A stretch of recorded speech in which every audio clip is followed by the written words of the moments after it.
Awesome. So I am so excited to speak to you because I saw through Twitter that you just raised like $2.5 million in seed funding for Mhm. Coinvise. And so I would love if you could maybe give me kind of the pitch, which I'm sure you've mastered over the last wee while for Coinvise, and kind of just tell me how, yeah, that was for you. Yeah, it had been great actually. So I can probably give you a little bit about my background. I feel like that could be Yeah, helpful sure. because I feel like we also share some of the like a similar background on how we got started in this space. But We do? yeah, You and so, me? so I was in Kernel and I saw your journey with Kernel, which was pretty amazing to see. And I think that played a lot of part in just where we are today. But I'll get to that. So I started out as a developer. I used to write Hmm. code in college, and on like occasions, I used to work on Gitcoin. And with Okay. Gitcoin, the fun thing was that you can work for any sort of issue on GitHub, and you get paid directly in your MetaMask, which was really fun experience. And at the time, I wanted to do like a PhD. Okay. So I applied to like every single professor in the CS department, and one of them got back to me and saying that they're working on this thing called Ethereum in 2016. So that's how I started like got accustomed to the space. We worked on a few consensus protocols, just created our own, Hmm. worked on a bunch of research, and then eventually I started working at my professor co-founded a company called Zero Chain. So I worked there for a little bit, and that's how I got introduced to Fabian, who is building Luxo in Berlin, Germany. Again, one of the most smartest people that I've talked to in this space overall, who taught me a lot of these things that they were building for consumers. So okay, I was like, maybe I should work on something that could really scale to a billion people. So I Hmm. started out with the idea of Coinvise, with the idea that, okay, if anybody's creating on the internet and building a career off of it, it could be a creator. And creator's definition is like really broad. It's not limited to an influencer or just someone on Hmm. YouTube. It could be any developer just writing code on their laptop and somehow like making a career on the internet. How do we build a product for these people, and how do we leverage some of the ethos that crypto is built on? Is for me, it's decentralizing power. So how Hmm. do we give that sort of power and ownership back to these people and uh, achieve sort of economic freedom? So that's how we started Coinvise with, and I think one of the first like communities that we joined was Kernel, Hmm. and I got to meet like some amazing people there. They were really welcoming. Some of the people that we talked to mentored us really well and helped us really understand like what crypto is about, like what kind of values we should lead with. Hmm. And that was like a great foundation. And some of the friends that met there. Starting there, we started raising. Initially, I think in the first 2 weeks, we had a working product. And at the Wow. time, like our pitch was that we're not pitching an idea, we're pitching an actual product with actual users, Hmm. and there's no future promise. It's all there today. Like we're not making any Yeah. promises Right. because we were all developers and we just built it out almost as if it was a hackathon. So that was great, and I think at the core, what all the investors and what all the early supporters saw, that okay, we're giving uh, this people like economic freedom, and we're helping them build their own economy and eliminate sort of these idea of competition, where you Hmm. can build positive sum games on your own, and we're sort of giving these like tools to these people. So long term, this could be really, really valuable. So we were just going out of that approach, and people really believed in us. And then I think we closed our seed round pretty quickly, more quickly than I thought, in about a few weeks. And yeah, that's been it. Wow, that's incredible. I can't believe that happened so quickly for you. Because yeah, I just imagined that going from kind of an idea. What was the time frame? Like what does your time frame look like from when you started building Coinvise to when you closed your seed round? So it was pretty far off. So we started actually building it out in November 2020, Hmm. late November 2020. On December 4th, which was my birthday, that's why I remember this, we launched our first version in closed beta Hmm. to sort of select people that were really just trying it out and getting feedback from them. And on January 1st, we launched out our beta version, which people started actually using. And then in late February, we were like, okay, people are really liking this, and this is all for free today, right? So why don't we just actually like pursue this full time, build a team, and sort of go deeper down this rabbit hole and see where this leads us. So in February or early March, we got we started raising pre-seed and got our Hmm. first investment from the Lao, who were one of the first people to believe in us. And then things sort of started to take off from there, where we closed our pre-seed in about 2 3 weeks. And then late March, we started raising our seed round. And in about like another few weeks, we closed our seed round late April. And that was it. Yeah. Wow. And what is that like for you as a founder? So you have this vision and you've built a product, and to kind of get that first sign of people willing to invest in you, and I guess like VCs in particular, or people in the space, what does that like emotionally feel like to you? It felt really great just because I'm from India. I'm pretty low Hmm. key everywhere. I just got started. You know, I really like I always push for developers or builders in the space that Hmm. uh, the next decade is for these people to shine, and these people are going to build the building blocks of a new internet. So I feel like these people are going to be the next leaders, and just seeing these investors or even early supporters. I mean, we're also building a community, and these Hmm. sort of people are like our early supporters. So it's always great to have these kinds of feedback from them, and uh, it's like a very great feeling when they support us early on. Just like I'm very optimistic about this space, and it's nice to Hmm. see that people share that same value with me. So yeah, it felt really great. Yeah, and just touching on that aspect of you kind of being in India, how do you feel crypto has made the world smaller for you? And do you think there's like really any difference between building in just like Web 2 tech with a startup and building in Web 3? And yeah, I'd love to get your take on that. Yeah, so I think one of the things that made it maybe easier to build from India and just talking to these people was Hmm. communities like Kernel, and we were also part of Pioneer, which is also similar like a community for founders where you can sort of get like early feedback on whatever you're working on. And again, Polygon, I think Polygon really opened the doors for just Hmm. people to invest and see opportunities in India and see India as an emerging market for a lot of these exciting crypto projects. So when I, talked to these people, they didn't care that I was from India. They didn't care. Hmm. All they cared about that I was a skilled founder and I had the skills to build a good company, regardless of my location. And that was really like empowering to me, just because you can really see that if you're from Africa or India or any other country, or even like somewhere Hmm. down in Slovenia, in a very remote place, you can still build a successful company regardless. Like you don't have to be in a tech silo like SF or Miami. Obviously, that helps to like get access to that network, but Hmm. you can still be successful by anywhere. And sort of crypto like diminishes or like blurs out those boundaries, which is great.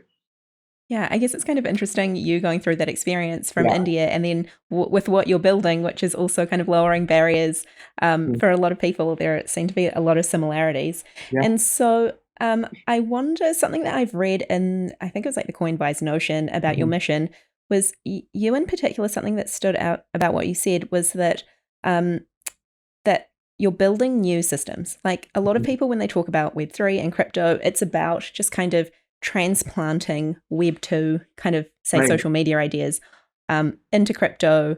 Maybe instead of using the US dollar, we're using cryptocurrency Mhm. for payment. But I feel like you have a really interesting take on building crypto native solutions. And Right. so what really excites you about what can be done with say social tokens through Coinvise that Right. is a paradigm shift? Mhm.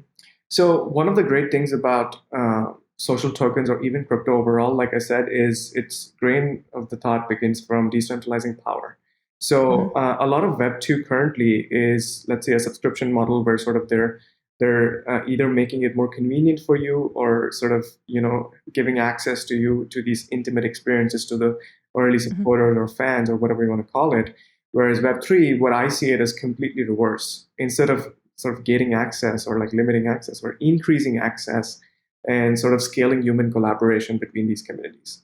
I really think that we're going to see a lot of these communities like Kernel and a bunch of others form over the course of time, where you'll just see that, okay, these group of people really align on this value.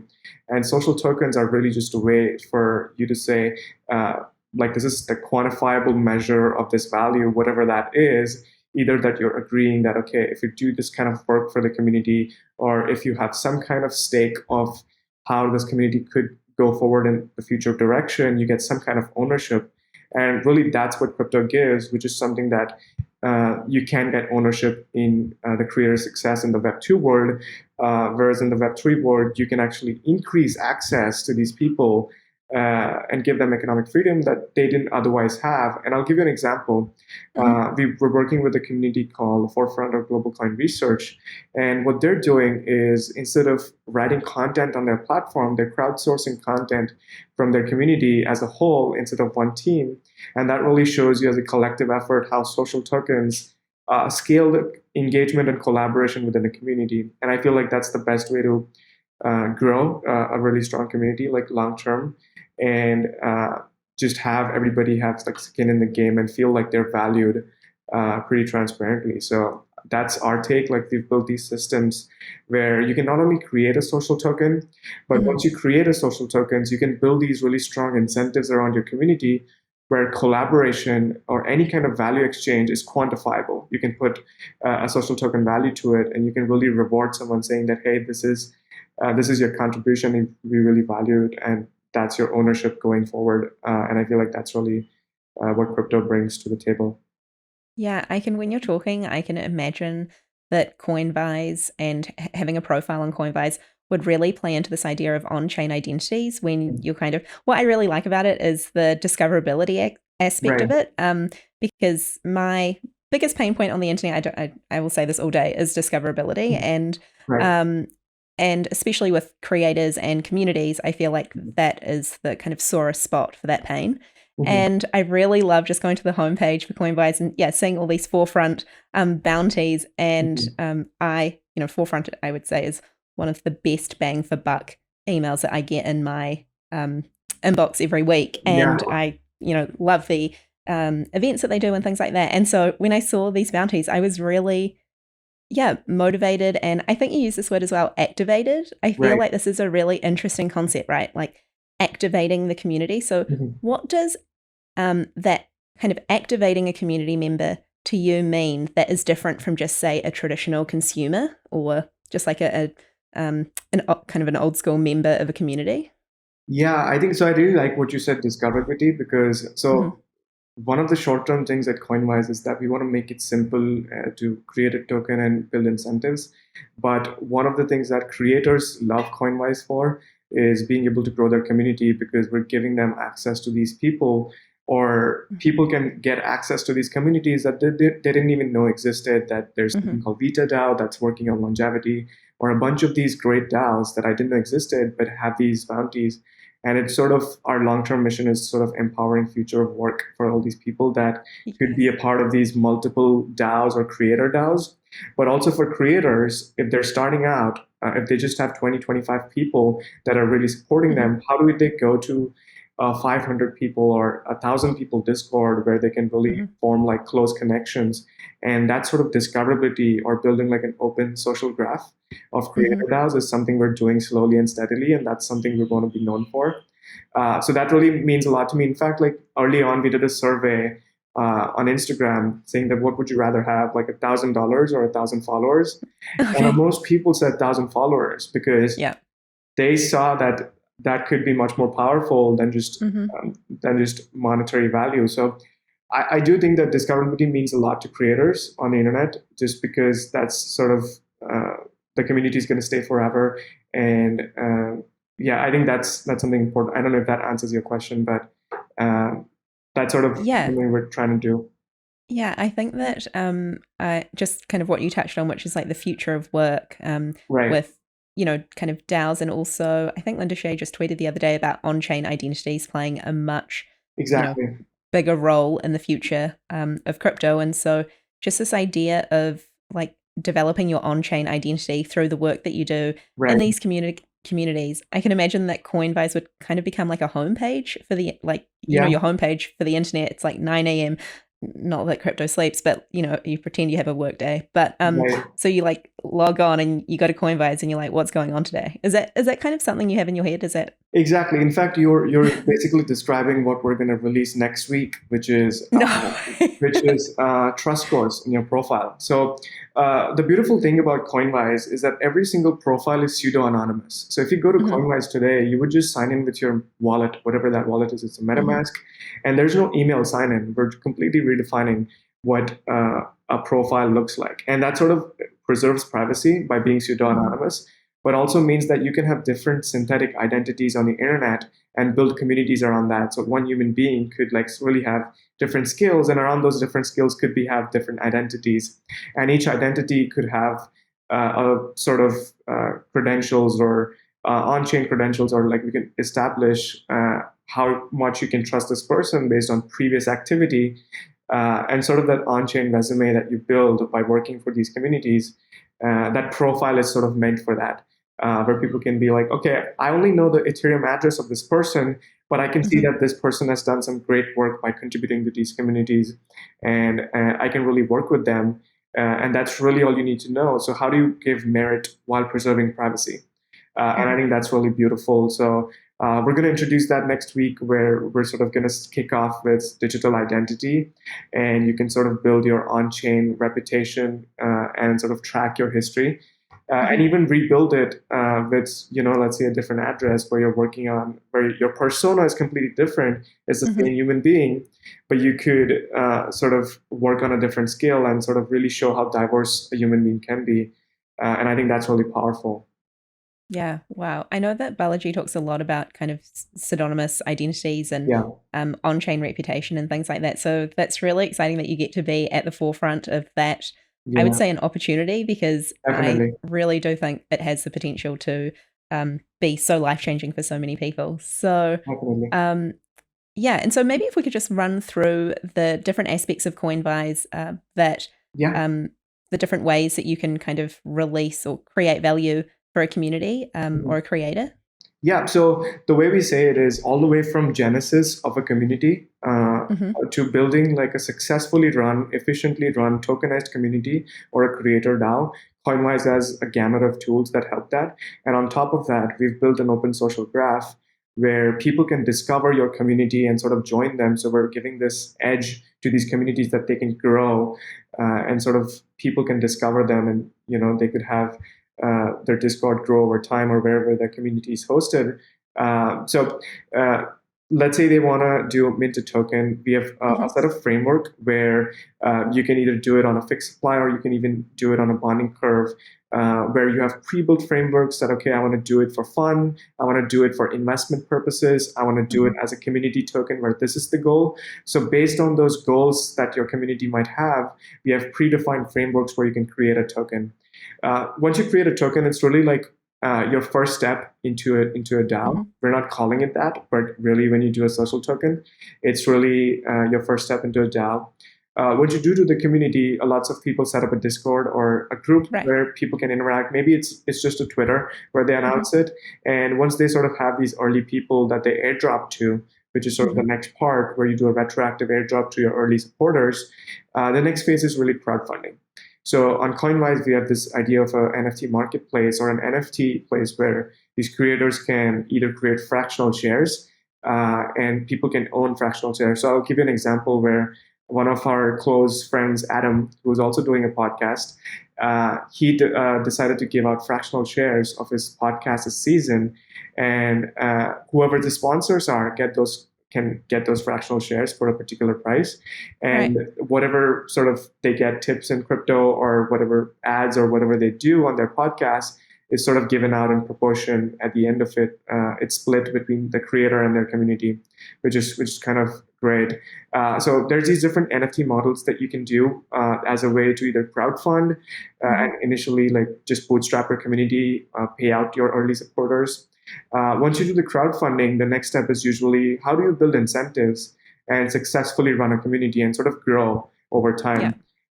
And the idea that we say is a lot of times value brings in people, Hmm. but a lot of times incentives bring in people. And how do you Yes. design those incentives? So we have these really low friction atomic tasks that a community or a DAO needs to do. So we have Hmm. rewards and bounties where you can either give out rewards to multiple people saying that, hey, join our Discord or join this event to earn 25 tokens, or you can, like, let's say, design a logo for a community, or share this YouTube video. Hmm. Those kinds of really like low friction atomic tasks, or even complex tasks, as bounties can be given out. And once those incentives are really bringing people in, and now you have a thriving community, then there's this idea of just how do you propagate it forward. So then there's treasury management. So that's where the profile aspect comes in, where you can Right. manage your social token treasury and sort of even pool liquidity on Uniswap and give it some kind of a value. So I think those are some really aspects, like all the way from genesis to running a successful community. We have a team that really helps them, and yeah, we're trying to empower these communities, but also help them sort of discover and grow over time. So that's really the goal, is what we're trying to do. Yeah. So one thing I didn't quite understand, I'd love for you to help me on this, Mhm. was this idea of an open social graph. Can you Right. explain that to me? Yeah. Yeah, I think so. One of our really, I think one of our investors, Ian, mentioned it at some point.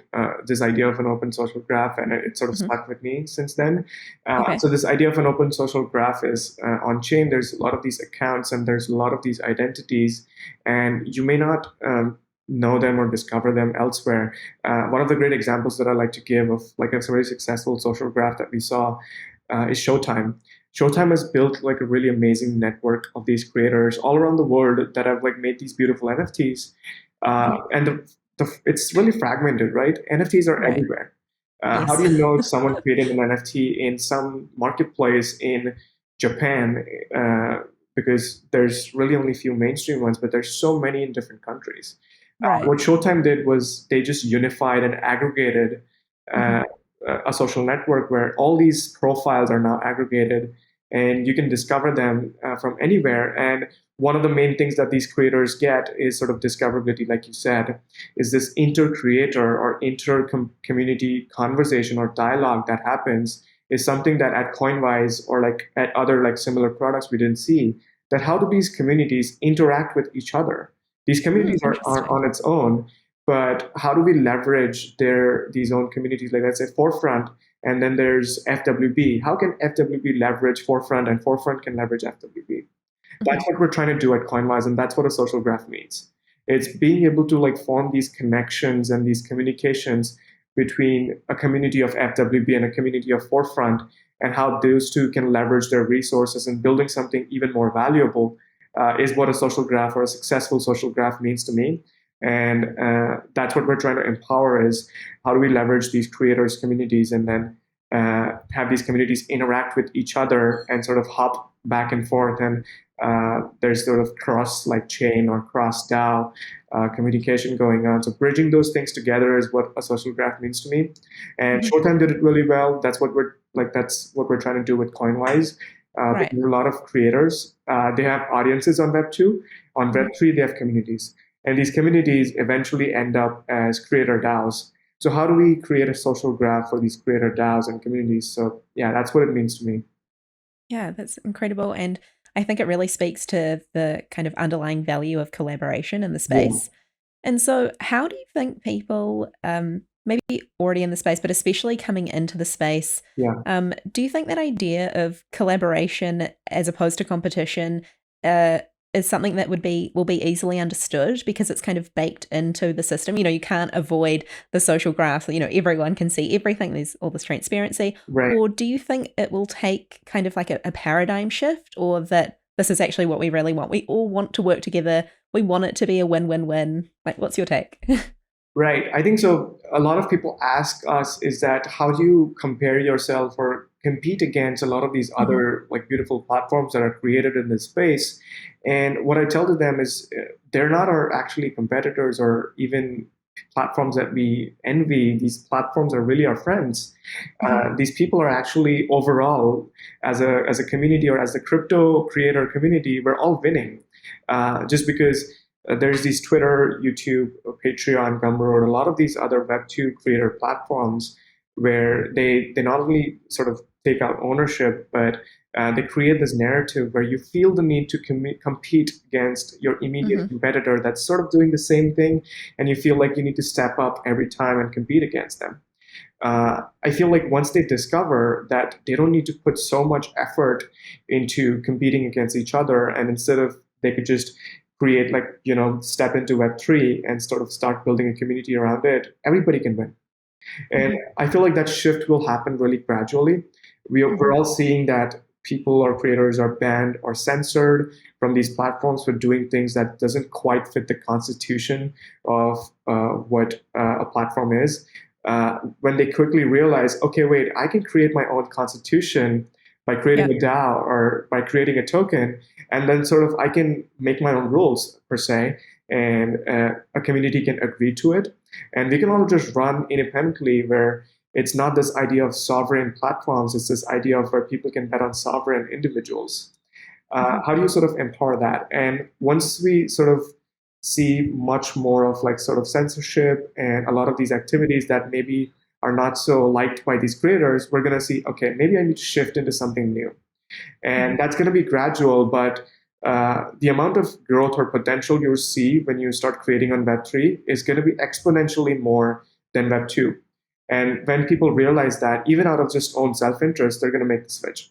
So Yep. I'm overall optimistic that the Hmm. space is going to create like wonderful, like it's going to give out economic freedom to a lot of people. But I think it's going to be really gradual as we like move forward.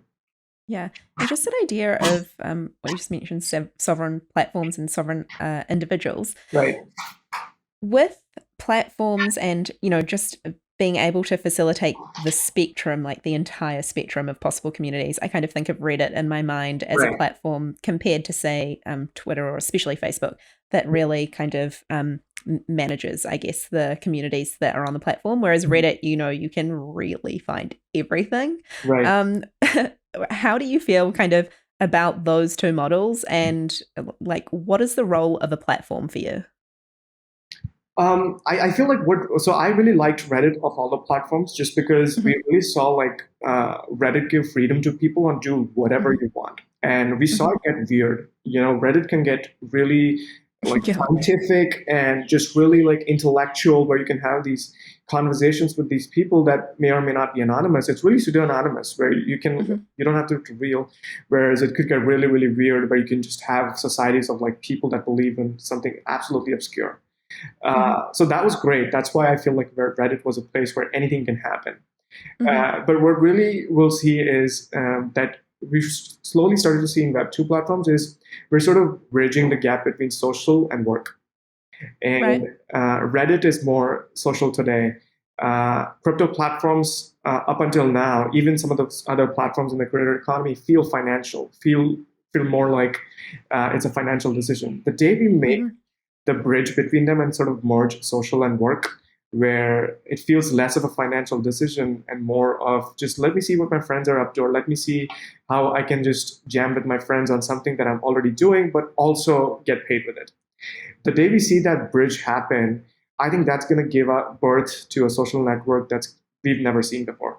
And that could be Coinvise, or that could be something even bigger than that, that in the Mhm. future we're evolved into.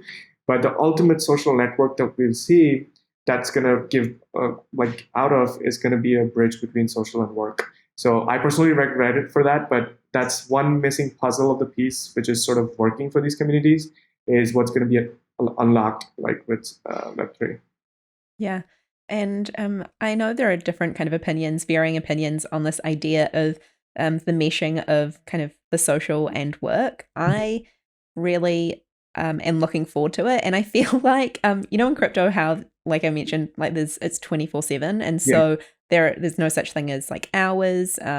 And, Twitter is all day, and right, there is literally something always happening. And so, and then obviously if you have that kind of social community element as well, like I guess you and I both felt from Kernel, especially where, yeah, you are logging on to talk to your friends and they also happen to be in the space and right, working on things where it's possible to collaborate with them. right. Um, yeah, I'm really excited about that. And do you think it's like a generational thing, or in terms of like the resistance to that, this I cannot imagine the number of, people playing games right now making money around the world, and that is like a perfect example of meshing social and work, right? So Right. I is feel this just an yeah. Yeah, I feel like it's gonna look a lot like social work is gonna look eh, less like maybe Reddit, because we saw like an initial ad. I don't know if you remember, but Steemit Mhm. was Reddit and work together. I don't know if you were a part of the Steemit whole phase, but I feel like uh, what I'm articulating, or what short term, even when you see Coinvise evolve over the time, it's gonna feel a lot like a game Mm, where bridging social and work will turn out as a game, and everybody likes playing games because playing games feels less uh, decision making and less, again, serious, where you can just let go and you don't have to worry about the outcome. You're just playing because you enjoy playing it. And that's going to feel like working with friends. And I think ultimately, even that's why I like Mirror, because it feels like a game where you can sort of, there can be multiple winners, not just one winner, mhm. and it just feels fun to do rather than sort of very serious thing where you actually need to put in work. So I think that's what we'll see. But again, this idea that Gen Z started creating on the internet, they Mhm. adopted internet, and in like the last past like 5 to 10 years, we saw that people made full time careers by Mhm. just doing what they do best, and that people went like, okay, I can actually do this. And after the quarantine, people started to be like live more in the digital world than in the physical world. So finding ways to work on the digital world became like a thing to do, where we saw a lot Right. of people make cooking videos and just do whatever they found interesting during the quarantine. So we saw a spike in the number of creators on Patreon in the last few years just because of COVID.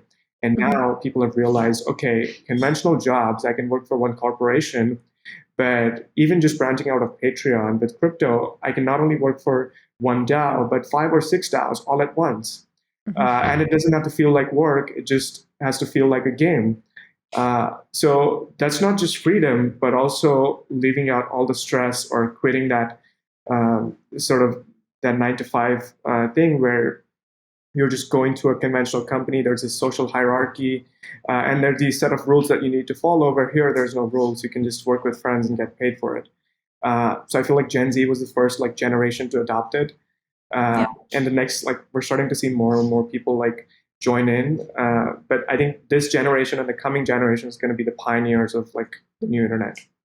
Yeah, it's funny just when you said pioneer just then. I am wondering if your friends and family like really appreciated your success with Pioneer, and Yeah. if they kind of like freaked out to the level that I did when I saw that that you were part of that. So what was it like breaking that news to your friends and family?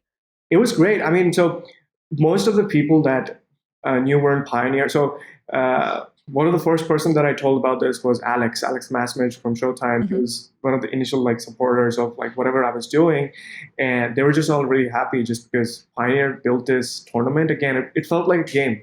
So I Right. wasn't even there to win it. I was just there for feedback, because you can give Yeah. anonymous feedback to people, Hmm. and that was really like critical feedback you get because you get points. Hmm. And I love that factor about Pioneer of all of that. And the day we won, uh, it sort of felt like I had a conversation with Daniel, and we were just like, what Pioneer is doing something similar to what Coinvise is doing. We're working with Right. these communities, and a lot of these communities come out of Coinvise that do really successful and that do really well. And we want to make it feel like a game. And our like sort of values aligned really there on like what Right. the future of the internet looks like. Hmm. So people were just really happy that I won. Obviously, on Twitter, most of my friends were just really stoked that now we're part of the Pioneer family, and yeah, hopefully I'll get to meet some of them. But it was just as fun to be like coming out of Kernel as much as Hmm. Pioneer, and I'm so Yeah. grateful. Like, I'm suggesting everybody to just go join Pioneer and Kernel, because what they're doing is God's work. Yeah. They're giving a platform to these people. Yeah. And so, would you say, just touching on Kernel, those kind of values that you felt were foundational, did they, how do you think about them? Like, how do you think they come into play when you're building? Like, in what you do every day, how do the interactions and the knowledge that you kind of gained through Kernel come into your day? Yeah, I think initially it's always like I'm building this because it's fun, but I Hmm. really like what do you build, right? Like, is it Hmm. actually useful to people? And getting that answer is either sometimes comes from experience or come sometimes learning like the right execution. Because when we started building Coinvise, there were other products that were out there, and this was social token was a new not a new concept. It was Right. out there, but how do we make it mainstream? So execution really mattered to me. And Hmm. my ethos was personally that how do we like sort of build a DAO of DAOs? Okay. And Kernel was a place where I could really channel that vision or those ideas into actual like actionable work, where these Hmm. mentors were like, okay, Jenil, this is something worth doing, or this is what you should do, or this is the direction you should take. So I remember talking to Peter Pan, Ruben, Vivek, and a bunch of these other people that were really smart, and they were like, okay, this is the direction we should move forward. And just knowing that, that defined a lot of what Coinwise is today. Otherwise, Hmm. we could have looked a little different or something else. But just getting that those experts like mentor us and being able to talk freely about what we should do was really helpful of all of that, and also helped us in our seed round. Uh, Right. so it was just ideas and just meeting amazing people. Yeah. Yeah, that's really awesome. I think that it's I so I'm kind of obsessed with the idea of apprenticeships. I really feel like if I was to remodel education, I would try to model it more around this idea of apprenticeships. And I think hand in hand with apprenticeships is the idea of mentorships. Right. And I think that Kernel do such a great job of making mentorships accessible because, everyone writes about, like every famous person writes a biography and they're like, I had a great mentor. They told me everything. And you're like, that's cool for you, but I don't have access to a mentor. So what do I do? And so I really appreciate just how accessible Kernel makes mentorship. Mhm. And I guess in this space, how do you feel about just like the friends and the peers and the mentors in the space and maybe, yeah, what makes it special to you? Yeah, I mean, it's so even more than mentorship, it was more like you give more, right? This idea of Mm, like you should give. And that's what I've been like any kind of relationship, the more there's give than take, they tend to be like really successful relationships. hmm. So even if someone reaches out to me or even today, someone at some point back in the day responded to me when, there was no project, there was no Coinvise, and they still helped me out Hmm. when they had nothing to gain out of it and I had everything to gain out of it. Hmm. They still helped. So whenever you give to someone when they least expect it, or just give out of any personal gain, it always turns out to be a great relationship. So that's my own personal like rule book that I follow by. That it always give more than take. And crypto like really like so a few people early on, Alex Masmich, some of the folks from Pioneer, JZ. I was a part of this group called Gen Z Mafia. That was really like we met like some interesting bunch of folks there that were really helpful. Then even in crypto, if you meet Linda Z, Ruben, a lot of these people, Suna, uh, that were just really, really helpful to us when we were getting started. And Hmm. even when they were not investors, they were just Hmm. people that were in the space and they were just like, hey, I think it's a cool project. You should do this instead of this. And it was just like we were working all as friends. And Yeah. even though like we could be potentially competitors with other founders, we're still working together and finding ways to help each other. So, and I think those are the people that are much likely to win. If you try to compete in crypto, it's sort of a recipe for a failure. But when you try to like work together and sort of leverage that relationship into creating something bigger, I think that's what's like going to build most value. So yeah, that's Yeah. yeah. I feel like there is this common thread, especially amongst people in, I would say, like the Ethereum community and coming out of Gitcoin, which is this idea that these startups are like a lot of them are very experimental. It's the first time you're doing something. This Right, isn't a copy paste situation, right? You are right. literally kind of like you are defining the horizon. Mhm. And so, and by doing that work, you are kind of acting in service to the entire ecosystem. Right. And so I wonder how you feel in terms of just that sense of, I guess, like ownership versus, I don't know if it's stewardship or something different. I can't quite think of the word, but this idea that as the founder of Coinvise, like Mhm, if this was, traditional tech and Web 2, you'd be looking for an exit and like mhm, back, getting your check and kind of doing whatever you wanted to do next. But mhm. with crypto, it feels really different with these startups. Mhm. And so, how do you think about being a founder in this space and kind of the role you have in the greater ecosystem? Yeah, so even before like I was a founder, I used to participate in a lot of Hmm. ETH Global hackathons.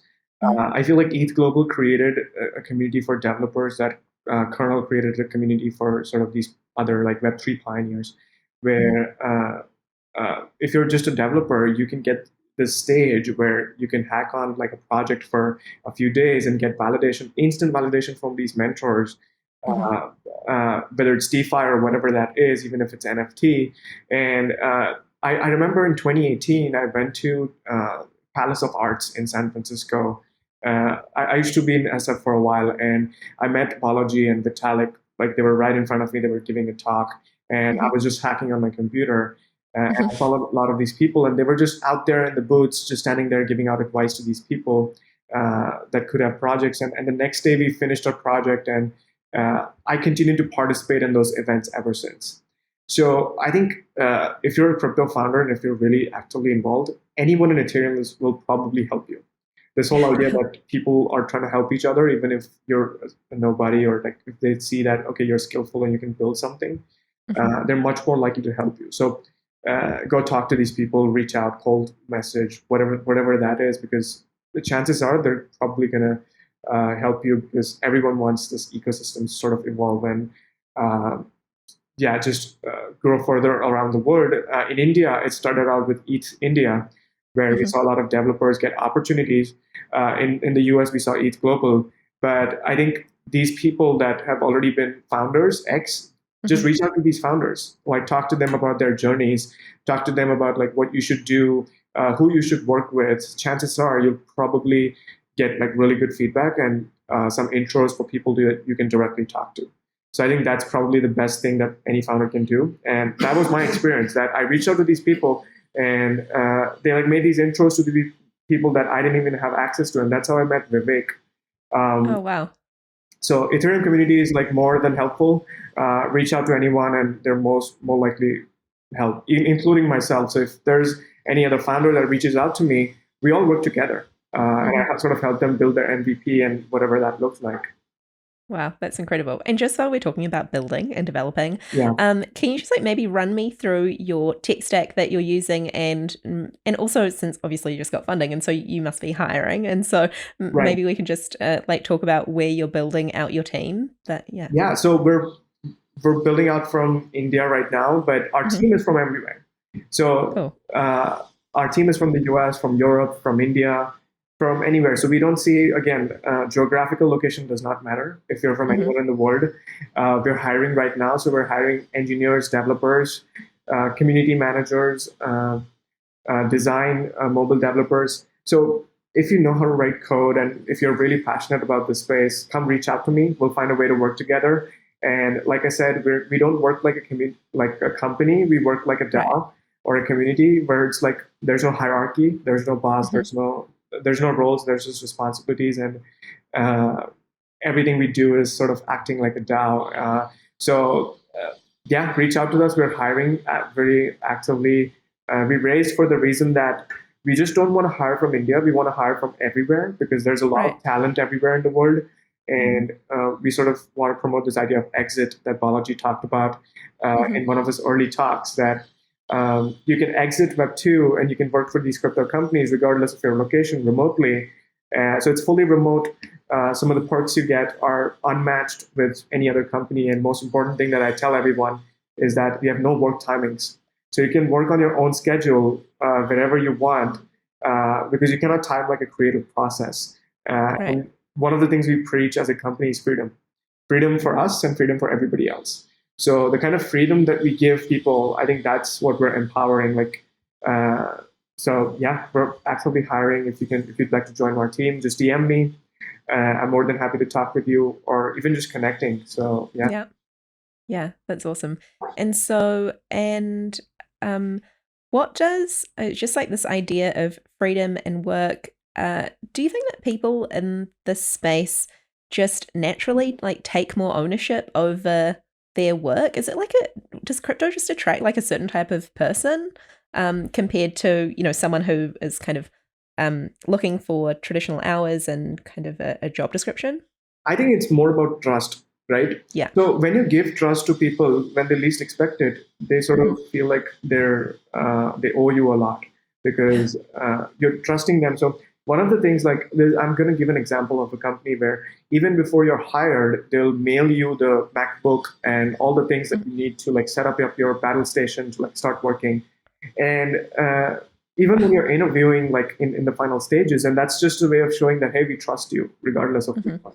And when you do that, they sort of give more than sort of if you would put boundaries on them. So never put. Hmm. I feel like that's how humans operate. Right. If you sort of give them trust initially, saying that hey, I trust you, you can work on your own time. What I care more about is outputs, not inputs. Hmm. So whether it takes 2 hours to do it or 20 hours to do it, whatever that is, do your thing. We trust you with the Hmm. process, and ultimately, we're going to trust you that the outcome is going to be great. And when you say that, then most people feel like really empowered and they do more instead of like doing less. Right. So never put boundaries. That's when you put boundaries, you're sort of killing creativity. Hmm. And we're sort of implementing like these really weird use cases that only come out of like as shower thoughts or just being very creative. So we give full freedom, and that only comes from giving trust first. That's how you earn Yeah. trust too. So Wow, it's funny. Everything that we've talked about in terms of like work and like corporate structures is the opposite, in a lot of ways to an experience that I've had professionally. Which, so like the first thing, say in professional services or in law, mhm. this idea that people basically get like hazed when they work and it's really awful. And so to the next, to the law clerks that come in, they are treated terribly because that's what that person went through. And Right. crypto is like literally the opposite. Exactly. And and yeah, then this idea of I really enjoy what we've talked about, bringing this idea of bringing play back into work and kind of Mhm. redefining what work is. Right. I'm looking forward to a time when we've sufficiently redefined work and it's Mhm. synonymous with the current definition of play, Right. but it has kind of an economic benefit or an economic value. Mhm. So yeah, I've really enjoyed this talk, Jenil. Thank you so much. Thank you. And yeah, really looking forward to keeping track of Coinvise and participating. I'm sure it will become my Web3 homepage in no time. So Yeah, bookmark it. I think we're going to redefine work, and the communities that you're going to see given birth from Coinwise are going to be incredible. So my own personal vision was that I want to be in a place where I can just wake up in the morning and I can just work with these bunch of amazing people that I mhm. align my values with, and that's the future of work. So I think it's here sooner rather than later. So keeping my fingers crossed, and yeah, thanks for having me.